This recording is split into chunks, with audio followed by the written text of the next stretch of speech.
The golden flames of 1,000 candles danced across the mirrors of Versailles Grand Ballroom, casting ethereal shadows that seemed to waltz with the elegantly dressed figures below. Crystal chandeliers hung like frozen fireworks against painted ceilings where Greek gods gazed down upon the mortal drama unfolding beneath them. The winter evening of 1750 had brought the cream of French aristocracy together for what would become the most scandalous night in recent court memory. Marquis Alexandre de Montclair stood near the marble balustrade overlooking the palace gardens, his imposing frame cutting a striking figure in his navy brocade coat adorned with golden embroidery. At 32, he possessed the kind of commanding presence that made conversations pause when he entered a room. His dark hair was perfectly powdered, his green eyes sharp as emeralds.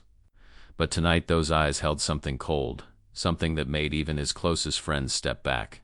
"You seem troubled tonight, mon ami," whispered Comte de Rochefoucauld, approaching with 2 crystal glasses of champagne.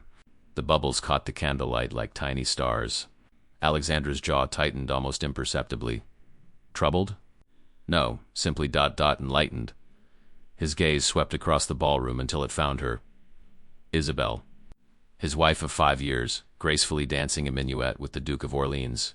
Her emerald silk gown flowed like liquid poetry, her auburn hair elaborately styled with pearl-studded pins that caught every flicker of light.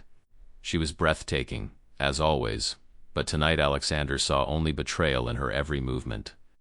The music swelled, violins singing a melancholy tune that seemed to match the growing tension in the air.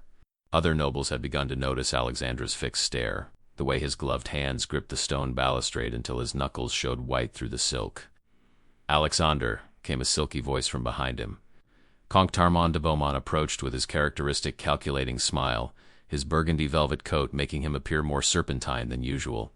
Such a devoted husband, watching his wife so attentively.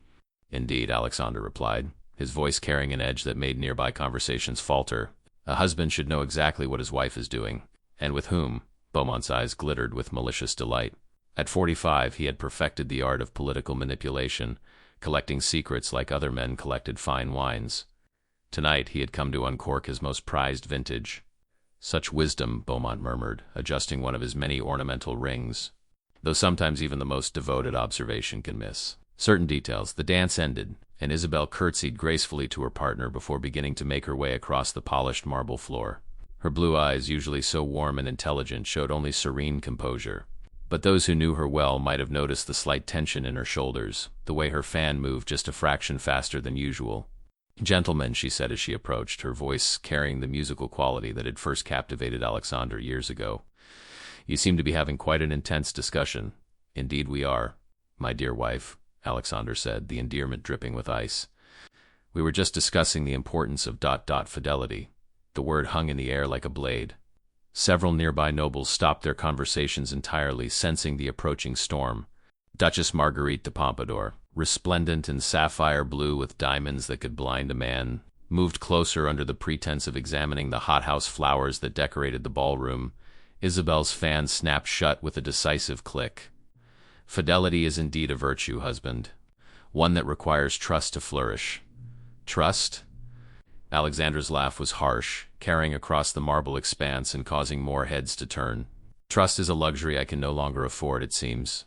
The Duchess de Pompadour caught Isabel's eye for just a moment, a look that conveyed volumes. These two women had learned to communicate in the silent language of court intrigue, and right now, Marguerite was trying to warn her protégé that this was a battle she couldn't win, not here, not tonight. But Alexander had already stepped into the center of the ballroom's main floor. His voice, trained in the projection required for court presentations, rang out clear and cutting. "Ladies and gentlemen of the court." A hush fell over the assembly like a heavy curtain. Even the musicians stopped playing, their instruments falling silent as though the very air had become too thick for music to travel. 300 pairs of eyes turned toward the Marquis de Montclair. Some curious, others already gleaming with the anticipation of scandal. "It seems we gather tonight not merely to dance and celebrate," Alexander continued, his green eyes never leaving his wife's face, "but to witness the true nature of those we hold most dear." Isabel stood frozen, her emerald gown suddenly feeling like armor that was far too thin. She could see the trap being laid, could feel the walls closing in, but royal protocol demanded she remain still, remain dignified, even as her world began to crumble.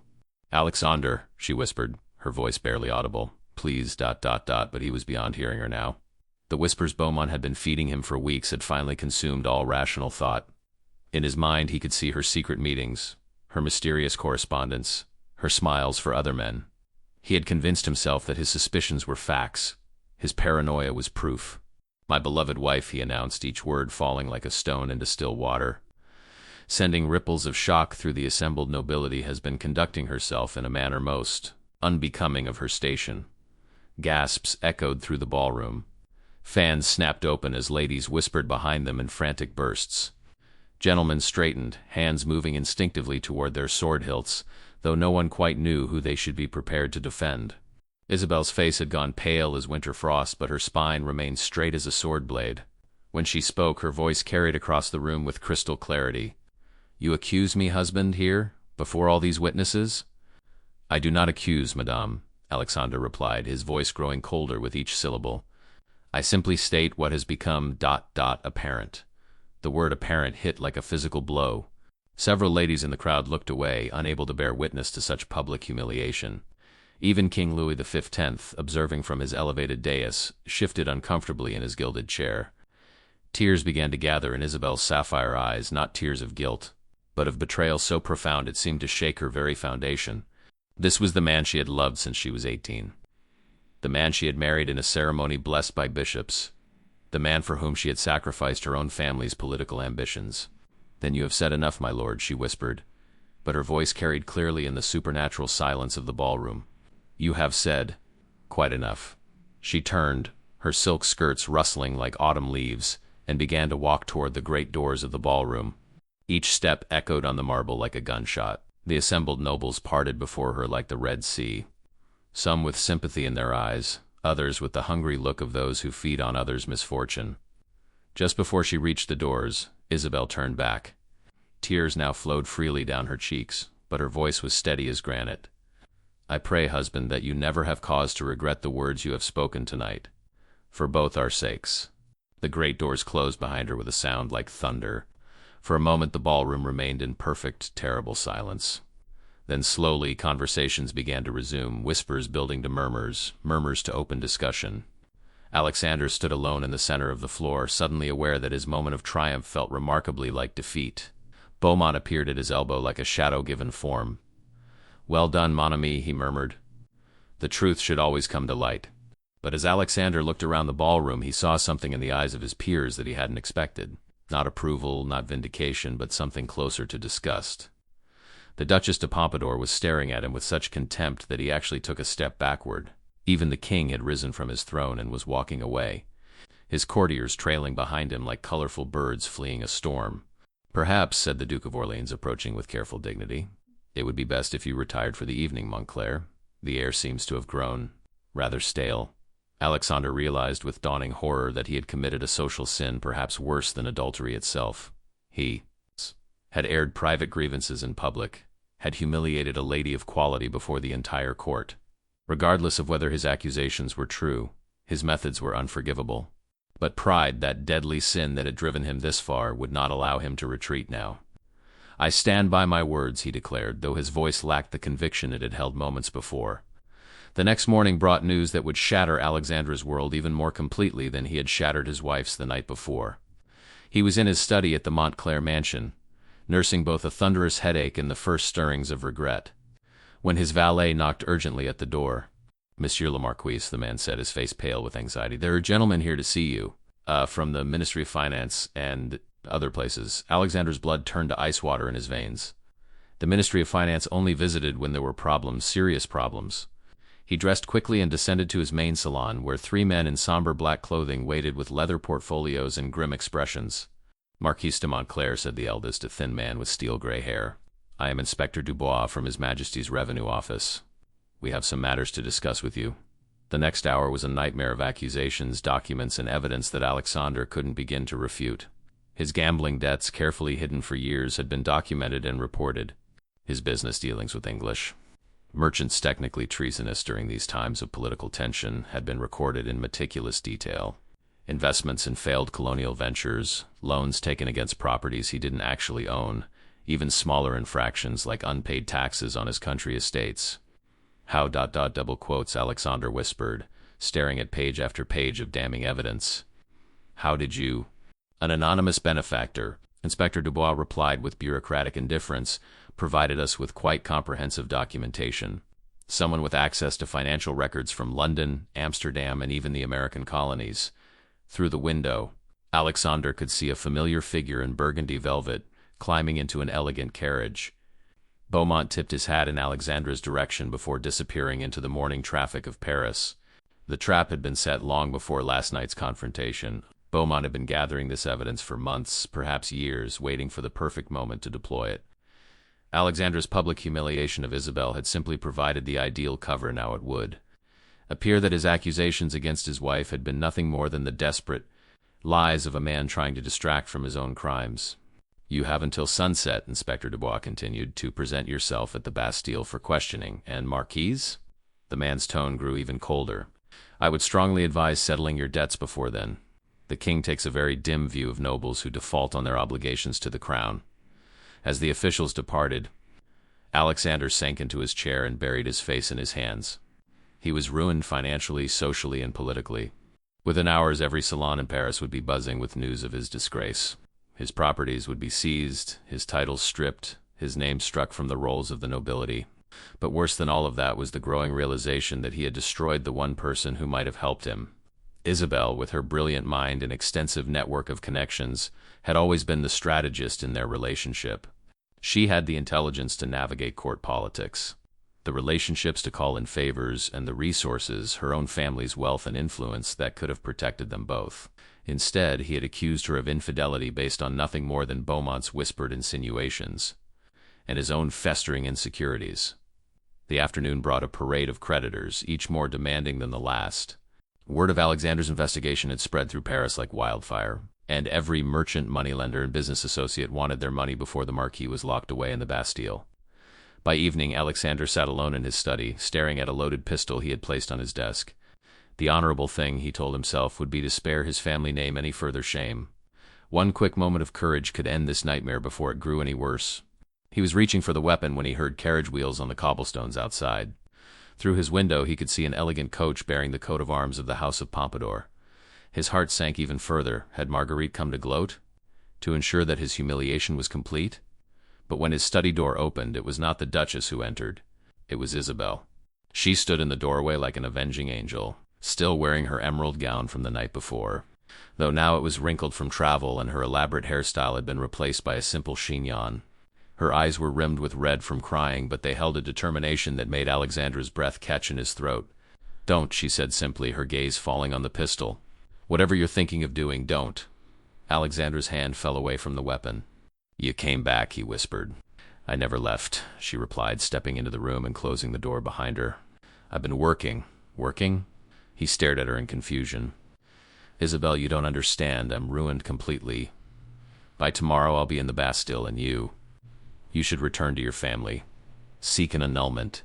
Save yourself. She moved closer, and he could see that despite her tears, despite everything he had put her through, her expression held no anger, only a deep, abiding sadness. Alexander, she said softly, do you remember our wedding day? The question caught him completely off guard. What? Our wedding day? What did I promise you? He closed his eyes, remembering that bright morning 5 years ago when they had stood before the altar of Notre Dame. She had been so young, so radiant in her white silk gown, and he had been so certain that he was the luckiest man in France. You promised ... double quotes, he began, then stopped. The memory was too painful now. I promised to be your wife in prosperity and adversity, in joy and sorrow, in sickness and health. Her voice grew stronger with each word. I promised to stand beside you no matter what storms might come. But last night, what I did to you, what you did was unforgivable, she said simply. And I will probably never completely trust you again. But that doesn't change what I promised, or who I am. She walked to his desk and picked up a leather portfolio he hadn't noticed her carrying. From it, she withdrew a stack of documents that made his eyes widen in recognition. Your gambling debts, she said, setting down the first pile. Paid in full as of this morning. Another stack. Your business obligations to the English merchants, settled through intermediaries in Amsterdam. Another. Your defaulted loans, your back taxes. Your outstanding bills with every creditor in Paris. Alexander stared at the papers as though they were written in a foreign language. How is this ... Where did you get the money? My dowry, she said matter-of-factly. My inheritance from my grandmother. The profits from my silk investments that you never knew about. And ... double quotes, she hesitated for just a moment. The assistance of some very powerful friends. Friends? Marguerite, for one. The Duchess has considerable resources when she chooses to deploy them. The Duke of Orleans contributed as well. He was quite offended by your behavior last night, but he respects our family name enough to protect it. Even Cardinal Fleury provided a loan, though I suspect his motives are more political than personal. Alexander felt as though the room was spinning around him. You did all this? After what I said? After how I humiliated you? Isabel's composure finally cracked, and fresh tears began to flow down her cheeks. Because I love you, you impossible, prideful, stubborn fool. Because despite everything, I still believe in the man I married. And because... She took a shuddering breath. Because I know who really orchestrated last night's disaster. She withdrew another document from her portfolio, this one bearing an official seal. Beaumont's correspondence with English agents, detailing his plans to acquire your properties once you were imprisoned for debt. Evidence of his manipulation, his false whispers, his deliberate campaign to turn you against me. Alexander's hands shook as he read the papers. Every poison word Beaumont had whispered about Isabel's supposed infidelity was documented here as part of a calculated plan to destroy their marriage and seize their wealth. My secret meetings? Alexander asked, his voice barely audible, with Marguerite and her network of informants. We knew someone was gathering evidence against you, and we were trying to identify who and why. Your mysterious correspondence? Letters to my family's bankers in Lyon and Marseille, arranging loans and liquidating assets to protect you. The men you smiled at, spoke with privately. Potential allies, people who might be willing to help when the trap finally closed. Each revelation was like a physical blow. Alexander sank into his chair, overwhelmed by the magnitude of his mistake and the incredible sacrifice his wife had made despite his cruelty. Isabel, he whispered, I am so sorry. So very, impossibly sorry. She moved around the desk and knelt beside his chair, taking his hands in hers. Her touch was gentle, but he could feel her trembling. I know you are, she said. But I need you to understand something, Alexander. This can never happen again. Never. If you ever again choose to believe gossip over your own wife's word, if you ever again humiliate me publicly based on nothing but suspicion and pride, I will leave you permanently. He nodded, unable to speak through the tears that were now flowing freely down his face. And there's something else, she continued. Tomorrow night there will be another gathering at Versailles. A smaller affair, but all the same people will be there. You will attend with me and you will make this right. How? He asked. How could I possibly, the same way you destroyed my reputation, she said with a sad smile, publicly before witnesses. With complete and total honesty, the following evening found the court assembled once again in the Salon of War at Versailles, a smaller but no less magnificent chamber than the grand ballroom. The same crystal chandeliers cast their golden light. The same mirrors reflected the elegantly dressed figures, but the atmosphere was entirely different. Word of the Montclair scandal had spread through every salon in Paris, and tonight's gathering had the electric tension of a crowd waiting for a public execution. Alexander stood at the edge of the room, impeccably dressed but visibly nervous. Beside him, Isabel was a vision of serene dignity in a gown of deep blue silk that matched her eyes. They had arrived together, which had already caused considerable whispers among the assembled nobles. Beaumont was there as well, holding court near the fireplace with a group of lesser nobles who hung on his every word. He caught sight of Alexander and raised his glass in a mocking toast, clearly expecting to witness the final act of his rival's downfall. But as the evening progressed, it became clear that something was different. The king himself was present, which lent an air of official importance to the proceedings.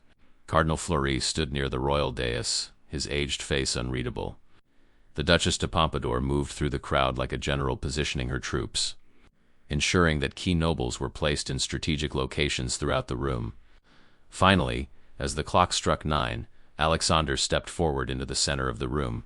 The conversations gradually died away as they had the night before, but this time the silence held anticipation rather than shock. Ladies and gentlemen, Alexander began, his voice clear and strong, carrying easily through the chamber. I come before you tonight to address the words I spoke in this very place 24 hours ago. Beaumont's smile faltered slightly. This wasn't the broken, humiliated man he had expected to see tonight. I accused my wife, Alexander continued, his eyes finding Isabel in the crowd, of infidelity. I did so publicly before all of you, causing her profound humiliation and pain. Murmurs rippled through the crowd. Several nobles nodded, remembering the previous night's drama. I was wrong. The words rang out like a bell. Completely, utterly, unforgivably wrong. Now the murmurs grew louder. This was not what anyone had expected. My wife's only crime, Alexander said, his voice growing stronger, was in loving a man too proud and too foolish to recognize the treasure he possessed. While I was listening to whispers and suspicions, she was working tirelessly to protect our family's honor. While I was consumed with jealousy and paranoia, she was sacrificing her own inheritance to save me from financial ruin. He reached into his coat and withdrew the documents. Isabel had shown him the night before. The same man who whispered poison about my wife's fidelity was simultaneously gathering evidence of my debts and indiscretions, planning to see me imprisoned so that he might acquire my properties at auction. Beaumont had gone pale. He began to move toward the door, but found his path blocked by several large gentlemen who had been positioned there by Marguerite's careful planning. Comte Armand de Beaumont, Alexander announced, his voice now carrying the authority of righteous anger, stands before you not as a concerned friend, but as a traitor who conspired with foreign agents to destroy a noble family of France. The king leaned forward on his throne, his interest clearly piqued. Cardinal Fleury stepped forward and took the documents from Alexandra's hands, examining them with the practiced eye of a man who had seen his share of political intrigues. These accusations, the cardinal said after a long moment, will require thorough investigation. 2 guards stepped forward and flanked Beaumont, who was now trapped with nowhere to run and no allies to defend him. But Alexander wasn't finished. He turned back to face Isabel, and to everyone's complete amazement, the Marquis de Montclair, proud descendant of one of France's oldest noble families, sank to his knees on the polished marble floor. Isabel, he said, his voice breaking with emotion, I have no right to ask your forgiveness. I humiliated you before these witnesses, and I deserve to be humiliated in return.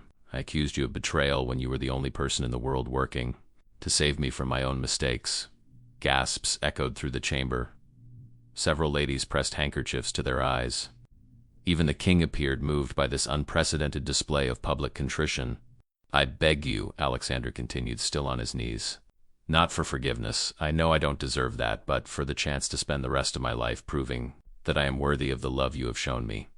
Isabel stood frozen for a moment, tears streaming down her face.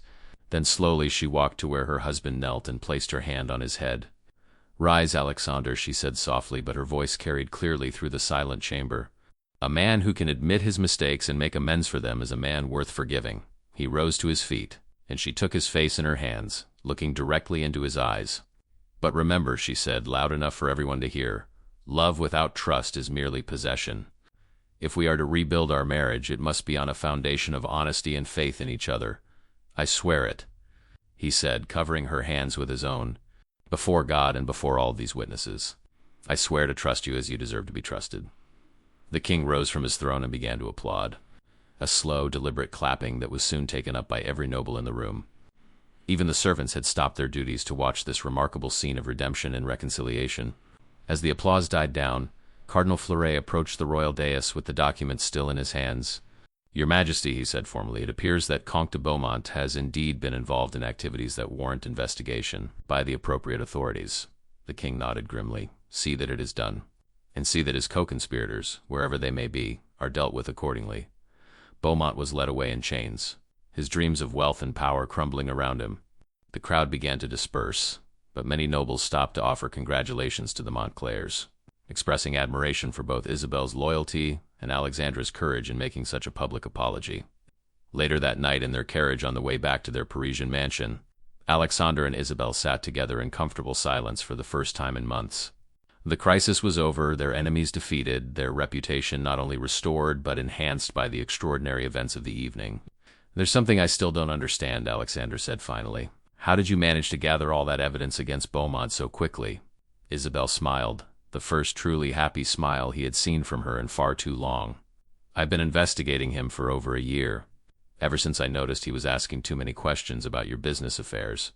A year? Alexander stared at her in amazement. You suspected him that long ago? I suspected someone, she corrected. Beaumont was simply the most likely candidate. A man doesn't accumulate that many enemies without making some very dangerous choices. And you never told me. Would you have believed me? She asked gently. Even a month ago, would you have taken my word over his? Alexander was quiet for a long moment, considering. Finally, he shook his head. No, he admitted. I probably wouldn't have, Pride Isabel observed. Makes us blind to the very people who see us most clearly. And love, Alexander replied. Taking her hand gives us the courage to see past our own blindness. She squeezed his hand gently. It won't be easy, rebuilding what was broken. Trust, once shattered, is not easily repaired. Then will take as long as it requires, he said. However many years, however much patience it demands. I will prove to you that the man you married still exists underneath all that pride and foolishness. He does, she said softly. I saw him tonight when you knelt before the entire court. That took more courage than any battle, more strength than any feat of arms. As their carriage rolled through the streets of Paris toward home, both Alexander and Isabel understood that they were not the same people who had attended the ball 2 nights before. They had been tested by betrayal, humiliation, and the very real possibility of losing everything they held dear. But they had also discovered that their love, when anchored by honesty and mutual respect, was stronger than pride, more valuable than reputation, and more enduring than the whispers of those who would see them fall. The scandal that had threatened to destroy them had instead become the foundation of a deeper, more authentic relationship. Alexander had learned that true strength lay not in protecting his pride, but in protecting those he loved. Isabel had learned that her intelligence and courage could save not just herself, but the man who had wounded her so deeply. And in the years that followed, their marriage became something of a legend at Versailles, proof that even the deepest wounds could heal. Even the gravest mistakes could be forgiven, and even the proudest hearts could learn to trust in love over fear. The Marquis and Marquise de Montclair would attend many more balls at Versailles, but never again would Alexander question his wife's loyalty, and never again would Isabel doubt her husband's love. They had learned the hardest lesson of all, that true nobility lay not in never falling, but in having the courage to rise again, hand in hand, when the falling was done. 3 months had passed since that fateful night at Versailles, and the spring of 1751 brought with it a warmth that seemed to breathe new life into the gardens of the Montclair estate. The cherry trees were in full bloom, their pink petals dancing on the gentle breeze that carried the scent of jasmine and roses through the open windows of the manor house. Alexander stood in his study, but this time he was not alone with his demons. Isabel sat across from his desk, her auburn hair catching the morning sunlight as she reviewed a stack of letters from their estate managers. The dynamic between them had shifted fundamentally. Where once Alexander had made unilateral decisions about their properties and investments, now every important choice was discussed, debated, and decided together. The vineyard in Bordeaux is producing exceptionally well this season, Isabel reported, setting down a letter bearing an elaborate wax seal. Monsieur Dubois believes we might have our best vintage in a decade, thanks to your suggestion about the new cultivation methods, Alexander replied, looking up from his own correspondence. I would never have thought to consult with the Dutch agriculturalists. She smiled, a genuine expression that still made his heart skip, even after all these years and all they had endured. You were always too proud to ask for help, even when it might improve our holdings. He asked with a raised eyebrow, though his tone was playful rather than defensive. Ah, she corrected with a laugh. But now you're proud enough to admit when others know better than you do. It's a much more useful kind of pride. Their conversation was interrupted by a soft knock at the study door. Marie, their head housekeeper, entered with a silver tray bearing an ornate invitation. Forgive the interruption, Monsieur le Marquis, Madame la Marquise, she said with a curtsy. But this just arrived by special courier from Versailles. Alexander accepted the invitation with some trepidation. In the months since Beaumont's arrest and exile, they had been careful to maintain a low profile at court, attending only the most essential functions. The memories of that night were still fresh, and while their reputation had been restored, they had no desire to court further drama. The invitation was from King Louis XV himself, requesting their presence at a private dinner in honor of the new Austrian ambassador. It was an honor that couldn't be refused, but also an opportunity that might prove challenging. It's been 3 months, Isabel observed, reading the invitation over his shoulder. Perhaps it's time we fully rejoined court society. Are you certain you're ready? Alexander asked, studying her face carefully. There will be whispers still. People who remember what happened, who may try to provoke us for their own entertainment. Isabel stood and moved to the window, gazing out at their gardens, where their young daughter Catherine was playing with her governess among the rose bushes. At 4 years old, Catherine had been too young to understand the full implications of her parents' scandal, knowing only that Papa and Mama had been sad for a while and then happy again. Do you know what I realized during those terrible days? Isabel said quietly. I had spent so much energy trying to be the perfect Marquise, always saying the right thing, always maintaining the proper appearance, always putting our reputation before my own feelings. Alexander joined her at the window, watching their daughter chase butterflies with the innocent joy that only children possess. "And now?" he asked. "Now I know that our real strength doesn't come from never being challenged or never making mistakes. It comes from how we handle those challenges together." She turned to face him, her blue eyes bright with conviction. "I'm not afraid of their whispers anymore, Alexander. Let them talk. We know who we are now." He took her hand, marveling at how much had changed between them. Where once he might have made a decision about attending or declining based solely on political calculations, now he found himself considering her feelings, her comfort, her wishes as equal to his own. "Then we'll go," he decided. "Together." The evening of the dinner arrived with the kind of perfect spring weather that made even the most cynical courtiers believe in the possibility of new beginnings. Alexander and Isabel traveled to Versailles in their finest carriage, but this time the journey felt different. There was no tension between them, no unspoken accusations or bitter silences. Instead, they spent the ride discussing their daughter's education, the improvements they wanted to make to their country estate, and their hopes for the harvest season. When they arrived at the palace, Alexander was struck by how different everything looked. The same gilded halls, the same crystal chandeliers, the same elaborate tapestries, but now he saw them through different eyes.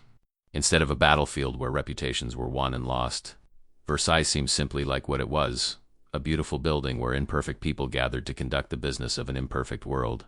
The dinner was held in the king's private dining room, a more intimate space that could accommodate perhaps 30 guests. As they entered, Alexander noticed that many familiar faces turned toward them, some with curiosity, others with the kind of respect that comes only after witnessing genuine courage under pressure. "Montclair," called the Duke of Orleans, approaching with a warm smile and an outstretched hand. "A coup, to see you both looking so well." Other nobles followed suit. Coup, and Alexander realized with some surprise that their scandal had not made them pariahs. If anything, the way they had handled the crisis seemed to have elevated their standing among the more thoughtful members of the court. The Duchess de Pompadour appeared at Isabel's side like a fairy godmother materializing from thin air. "My dear," she murmured, "you look absolutely radiant."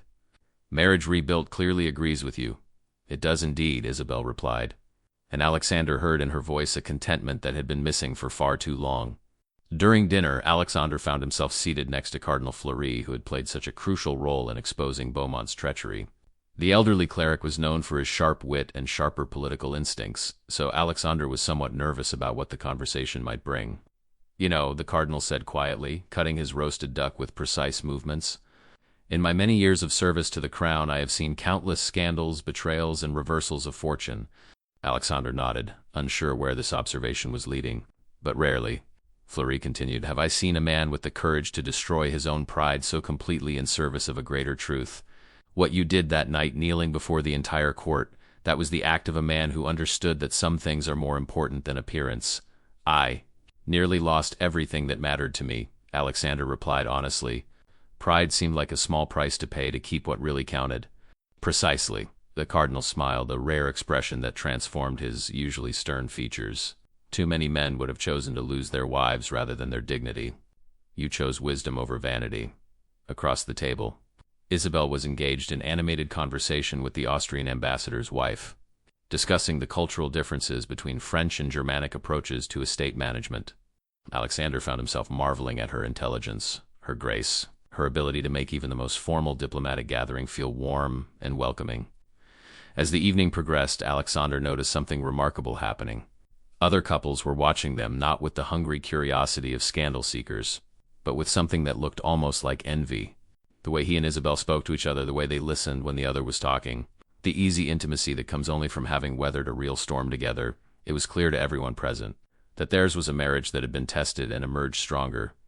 After dinner, as the guests moved to the salon for cards and conversation, King Louis XV approached them personally, an honor that sent ripples of excitement through the assembled nobles. "Montclair," the king said, his voice carrying the authority of absolute monarchy but also a warmth that suggested genuine approval. "I wanted to speak with you both about a matter of some importance." Alexander and Isabel bowed appropriately, waiting for His Majesty to continue. "The court," Louis XV said, gesturing broadly to encompass the elegant room and its occupants, "has need of examples. Too often our young nobles marry for advantage rather than affection, conduct their relationships as political alliances rather than personal partnerships." The king paused, allowing his words to sink in. What you two have demonstrated, the ability to confront error, make amends, and rebuild on a foundation of genuine respect, this is what marriage should be. I would like you to consider serving as mentors to some of our younger couples who might benefit from your perspective. It was an unprecedented request. Never before had the king asked nobles to share their personal experiences as guidance for others. But as Alexander looked around the room, he began to understand what His Majesty was seeing. Too many of the marriages represented here were cold arrangements, partnerships of convenience that brought little joy to either party. "It would be our honor, Your Majesty," Isabel replied before Alexander could speak, though when he looked at her, he saw that she was perfectly expressing his own feelings. "Excellent," the king smiled. "I believe you'll find that helping others strengthen their marriages will only serve to strengthen your own," as they prepared to leave. Versailles that night, Alexander and Isabel stood together on the palace steps, looking out over the gardens that glowed silver in the moonlight. The evening had been a complete success, not because they had avoided scandal or maintained perfect appearances, but because they had been authentically themselves, a couple who had made mistakes, learned from them, and chosen to face the future together. "Do you think we can really help other couples?" Alexander asked as their carriage was brought around. "I think," Isabel replied, taking his arm, "that the best way to ensure our own happiness is to help others find theirs." As they rode home through the French countryside, both Alexander and Isabel understood that their story was far from over. They had survived betrayal, humiliation, and the very real possibility of losing everything. But more than that, they had discovered that true love wasn't about never having problems. It was about choosing, again and again, to solve those problems together. The scandal that had nearly destroyed them had instead become the foundation of something much stronger. A marriage built not on the shifting sands of pride and assumption, but on the solid ground of honesty, forgiveness, and mutual respect. And perhaps most importantly, they had learned that the greatest nobility wasn't in never falling, but in helping others stand when they stumbled. Their carriage disappeared into the warm spring night, carrying them home to their daughter, their estate, and their future, a future they would face together, whatever it might bring. 2 years had passed since King Louis XV had entrusted them with mentoring young couples at court, and the Montclair estate had become an unexpected sanctuary for nobles seeking to repair their troubled marriages. On this particular autumn morning in 1753, Alexander found himself in the unusual position of counseling a young viscount whose gambling debts bore an uncomfortable resemblance to his own past mistakes. "But you don't understand, Monsieur le Marquis," protested Viscount Henri de Beausoleil, pacing frantically across the oak-paneled library. "My wife threatens to return to her family if I don't settle these debts immediately. She says she cannot trust a man who lies about money." Alexander exchanged a meaningful glance with Isabel, who was seated by the fireplace with the Viscountess Marie Claire, a pale young woman whose red-rimmed eyes spoke of many sleepless nights. The parallels to their own story were striking, yet the roles were reversed. Here it was the husband's deception that threatened to destroy the marriage. "Trust," Alexander said carefully, "once broken, requires extraordinary effort to rebuild. Your wife's anger is not about the money itself, it's about the lies you told to hide your gambling. But I was protecting her," Henri exclaimed, his voice rising in frustration. "She needn't have worried about such matters." "Protection built on deception is not protection at all," Isabel interjected gently, her attention still focused on the needlework she was sharing with Marie Claire. "It's simply another form of betrayal." The young Viscountess looked up sharply, hope flickering in her eyes for the first time since their arrival. "You truly believe that, Madame la Marquise?" "I know it," Isabel replied with quiet conviction. "There was a time when I thought keeping secrets from my husband was kindness, sparing him worry about things I believed I could handle alone. But secrets, even well-intentioned ones, create distance between spouses when they should be drawing closer together." Alexander felt a familiar pang of gratitude mixed with regret. Even now, years later, Isabel continued to find ways to accept partial responsibility for their past troubles, though they both knew the greater fault had been his. "The question," he said, directing his attention back to Henry, "is not whether you can convince your wife to forgive you. The question is whether you can become the man worthy of that forgiveness." Over the past 2 years, they had hosted dozens of such conversations. Some couples arrived at their estate angry and desperate, others came quietly seeking guidance before their problems became public scandals. Alexander and Isabel had developed an intuitive understanding of which marriages could be saved and which were beyond repair. This young couple, they had concluded privately, still had hope. Unlike some of the more cynical arrangements they had encountered, Henri and Marie Claire had married for love. The foundation was solid, only the structure needed repair. Henry Marie Claire said suddenly, setting down her embroidery and looking directly at her husband. What if we started over entirely? Not our marriage, but our approach to it. What do you mean? He asked, his pacing finally coming to a halt. I mean complete honesty. About everything. Your debts, my fears, the things we've both been hiding because we thought we were protecting each other. Alexander watched the young man's face cycle through. Surprise, fear, and finally something that looked like relief. You would be willing to try that? Even after everything I've hidden from you? Only if you promise me something in return, she said, rising from her chair and moving to stand before him. Promise me that you'll accept help. From me, from the Marquis and Marquise, from anyone who can guide us through this. Henri looked around the room at the evidence of a marriage that had survived its own crisis, at the comfortable intimacy between Alexander and Isabel, at the wisdom that came from having weathered real storms together. I promise, he said simply. Later that evening, after the young couple had departed with concrete plans for addressing Henry's debts and rebuilding their communication, Alexander and Isabel sat together in their private sitting room. Their daughter Catherine, now 6 and precociously observant, had been put to bed with stories of brave princesses and noble knights, though Isabel had begun to subtly alter the traditional tales to include princesses who saved themselves and knights who learned to ask for help. Do you think they'll make it? Alexander asked, pouring 2 glasses of wine from their own vineyard, the one that had indeed produced their finest vintage in decades. They have a better chance than most, Isabel replied, accepting her glass and settling back into the silk cushions of their shared settee. They still like each other. That's more than can be said for some of our visitors. Alexander chuckled, remembering the Count and Countess de Villeneuve, whose mutual hatred had been so palpable that even their 6-year-old daughter had sensed the futility of trying to repair their marriage. Sometimes I wonder, he mused, if we're qualified to give marriage advice. After all, we nearly destroyed our own. Exactly because we nearly destroyed our own, Isabel corrected. We know what it feels like to stand at the edge of that cliff. We understand the pride that pushes you to jump and the love that pulls you back. She was right, of course. Their most successful interventions had come with couples whose problems mirrored their own marriages threatened by pride, mistrust, outside manipulation, or the kind of self-destructive behavior that came from placing appearances above truth. There's something I've been meaning to tell you, Isabel said, her tone shifting to something more serious. I received a letter from Cardinal Fleury yesterday. Alexander set down his wineglass, immediately alert. Communications from the Cardinal usually meant important political developments or requests from the Crown. The Crown going to formalize our role, she continued.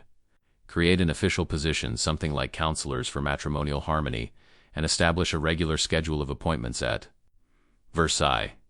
That would be ... double quotes. Alexander paused, considering the implications. Unprecedented. And possibly dangerous. We'd be making ourselves targets for anyone who disagrees with our methods or resents our influence. Yes, Isabel agreed.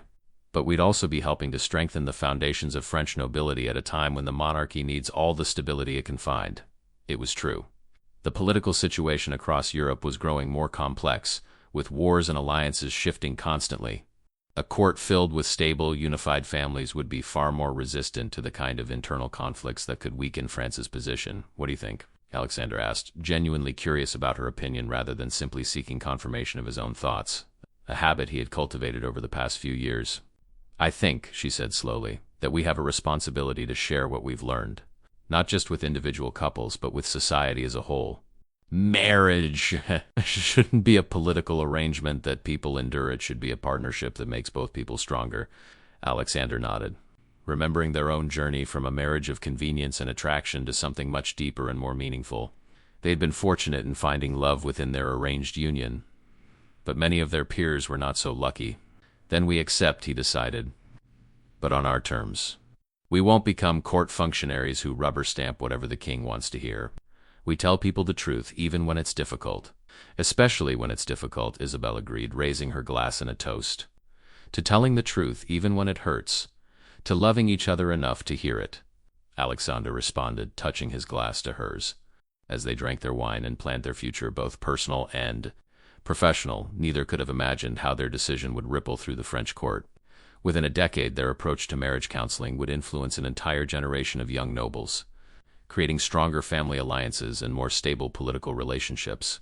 But more immediately, their acceptance of the king's offer would bring them into contact with some of the most powerful and troubled couples in France, including a young Austrian princess who had recently married the Dauphin and was struggling to find her place in the rigid protocols of Versailles.